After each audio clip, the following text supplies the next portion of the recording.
section 2.4, and this is the chain rule. This whole section is just about the chain rule. And the chain rule is for compositions. So if I have a function y and I have f of g of x like this, so say something like the square root of x plus 3, here f of x is the square root of x, and g of x is x plus 3. All right, so that's f of g of x. If I want the derivative of y with respect to x, then that is, I can write that as f, now I'm actually mixing notations here, f prime of g of x. So the important thing here is I take the derivative of the outside part, but I leave the inside alone, times g prime of x.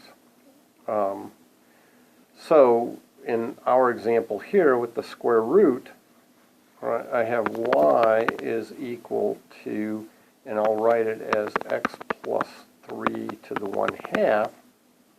So dy dx is equal to 1/2 x plus 3 to the negative 1/2, okay, because I brought that 1/2 down. I subtracted 1 from 1/2. I was just using the power rule here, and so I have the 1/2 times x plus 3 to the negative 1/2, and then times, so I left the inside part alone, I didn't do anything with it, and then I multiply by the derivative of the inside. But in this case, that just happens to be 1, and so we get 1/2 times x plus 3 to the negative 1/2. Or we could write it as like 1/2 square root of x plus 3. Okay, so that's an example of the chain rule. Now, another way you can see this is, or they write it, is with fractional kinds of things. And so we have y is f of g of x, and so what we tend to say is that this is y is equal to, I think the book uses a u, so f of some variable u, but u is g of x. Okay, it's a function of x. And then we could say dy dx is equal to dy du. Okay, so I just have a function of u, and then times du dx.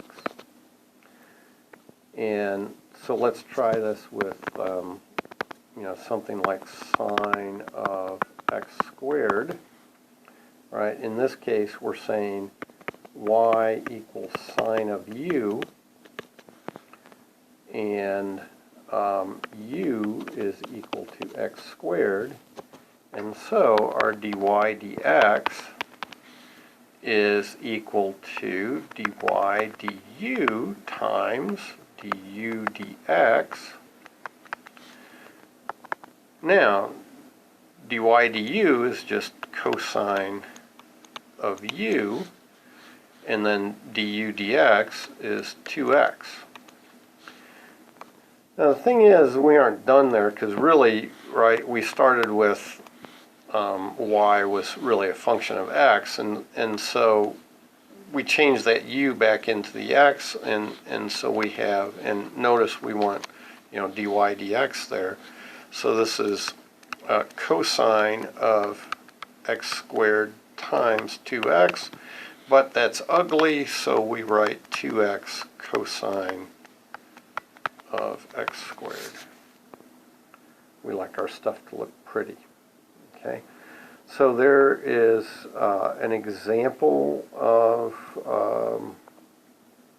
the chain rule, and so that's all that's going on with it. Is we need to identify our functions and take their derivatives one at a time, and substitute things in properly. So kind of whatever works best for you to do this, but you might want to kind of think of it with the fractional stuff at first, and writing things like we did here. You might be fine with just kind of doing as we did in the first example. Okay, we'll do more problems and all that, and so I have more videos.